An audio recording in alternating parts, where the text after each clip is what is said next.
No V8. That is what I am titling this video. Yes, the Infiniti QX80 has a different powertrain in it. I showed you the first look. Now it's the time to drive it. When it comes to moving all of this, now Infiniti is using a 3.5-liter twin-turbo V6.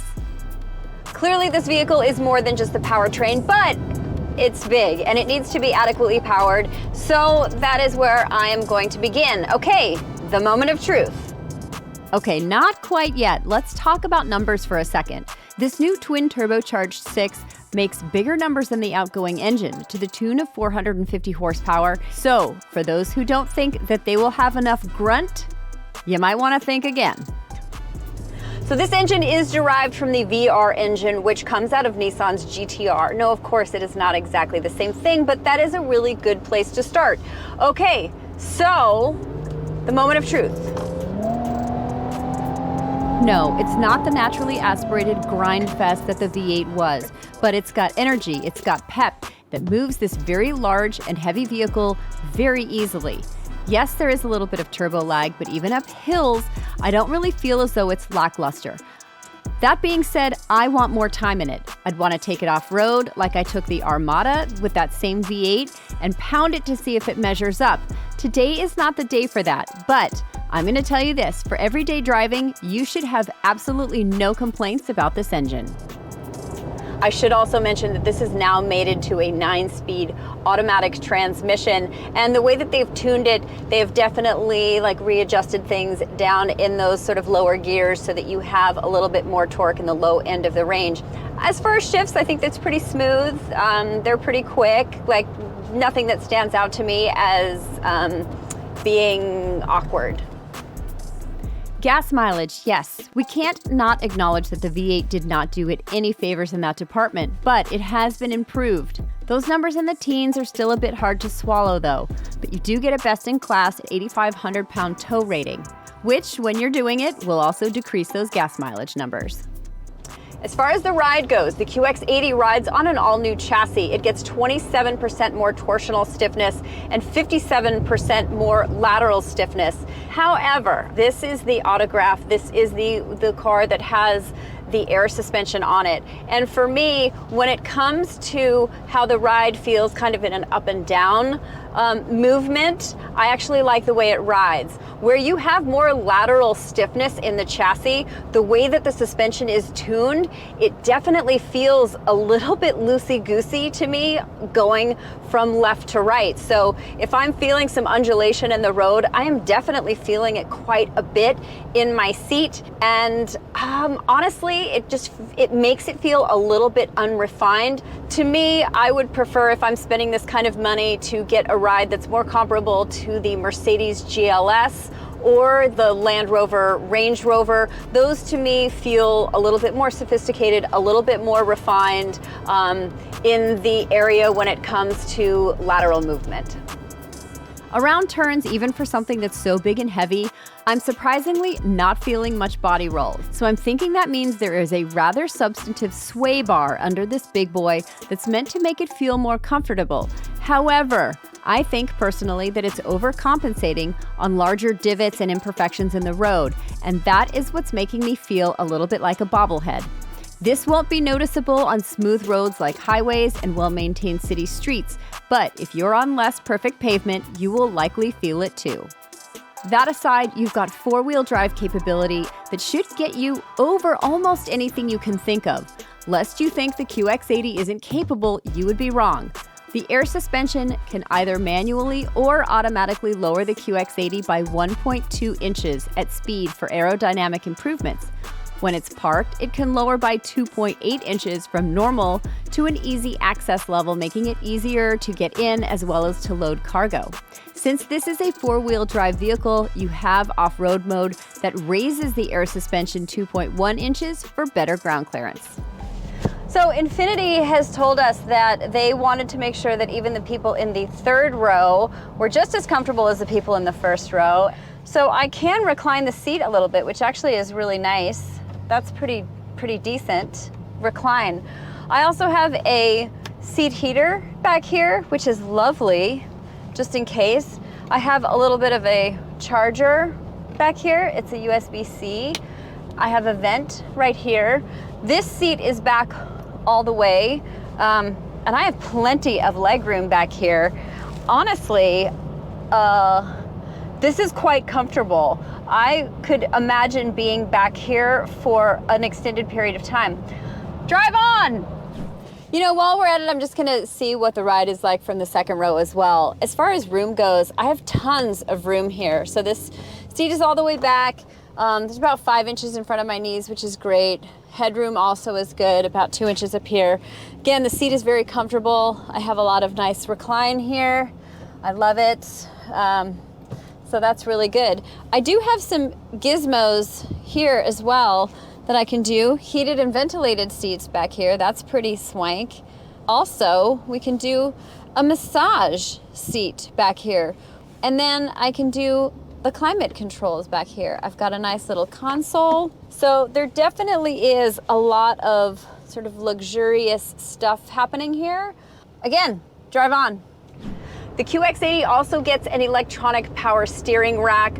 You know, I like the weight on it. Right now I'm in sport mode and it feels pretty solid. There's not a big, huge dead spot on center. There's a little bit of one, but the weight feels good and I really have no complaints in this arena. ProPilot Assist has 2 settings now. So this is the 2.1, which is brand new to the QX80. And this has both a hands-on, but it also has a hands-free function.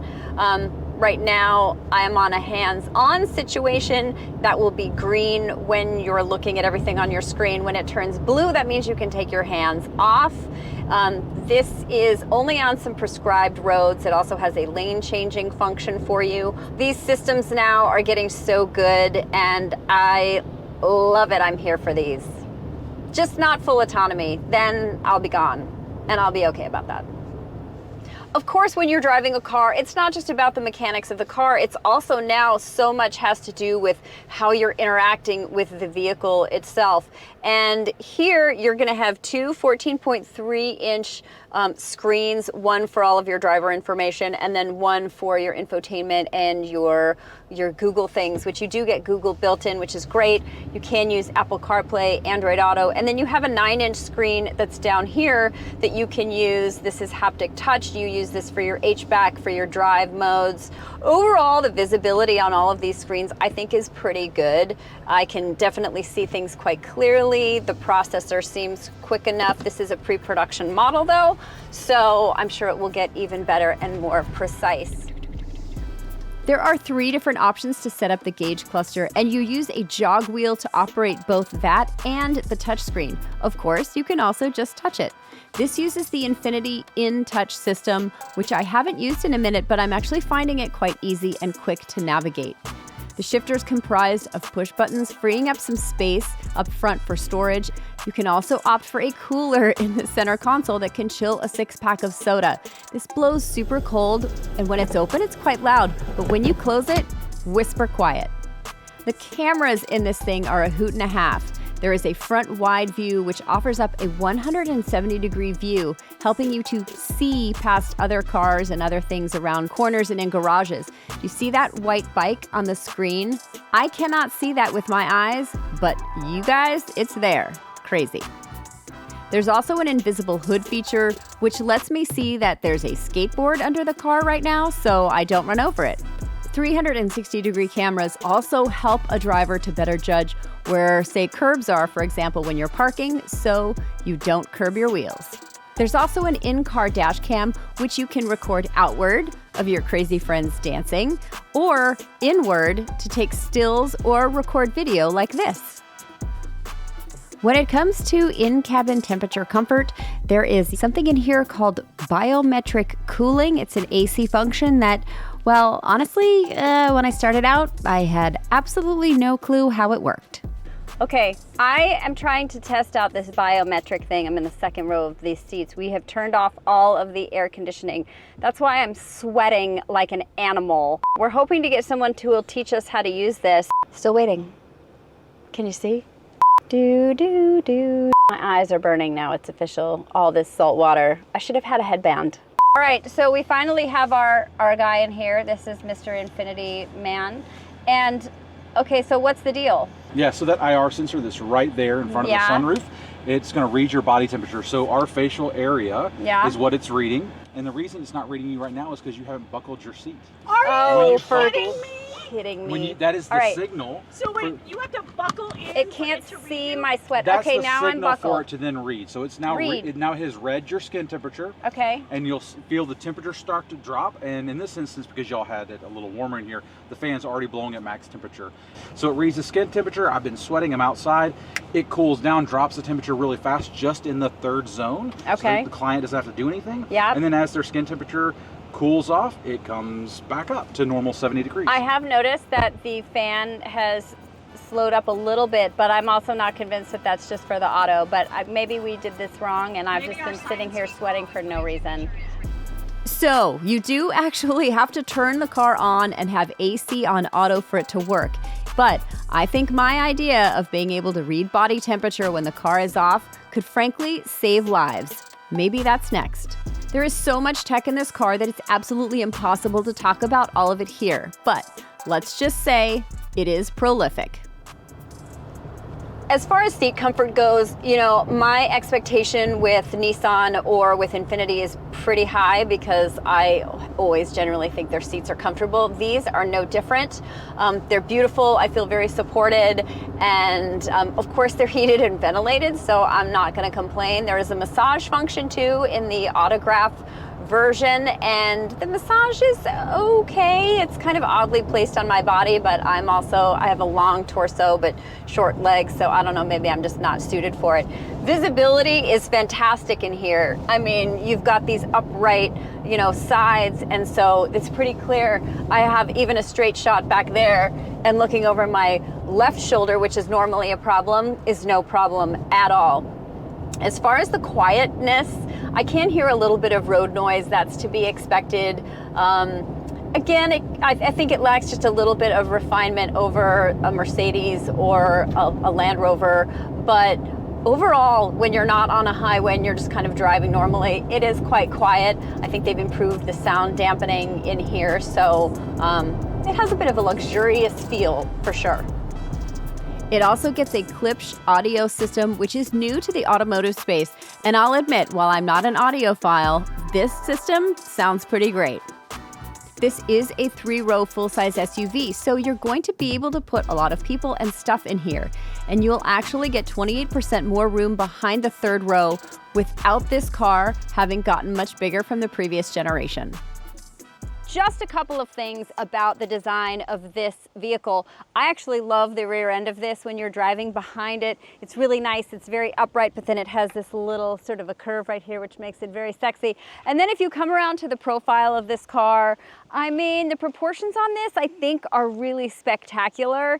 I love the bigness of it, but I think there's an elegance to it as well. A little bit of a high belt line, but still visibility from the inside out is gorgeous and fantastic. So then come around here and check out this. I'm actually liking this grille. So the designers here say this is supposed to mimic a bamboo garden. I mean, who doesn't love a bamboo garden? But overall, I think that the design language on the QX80 is terrific, and I think it gives, I don't know, a little je ne sais quoi for some largesse. Pricing on the 2025 Infiniti QX80 starts at $84,445 for the pure trim with only rear-wheel drive.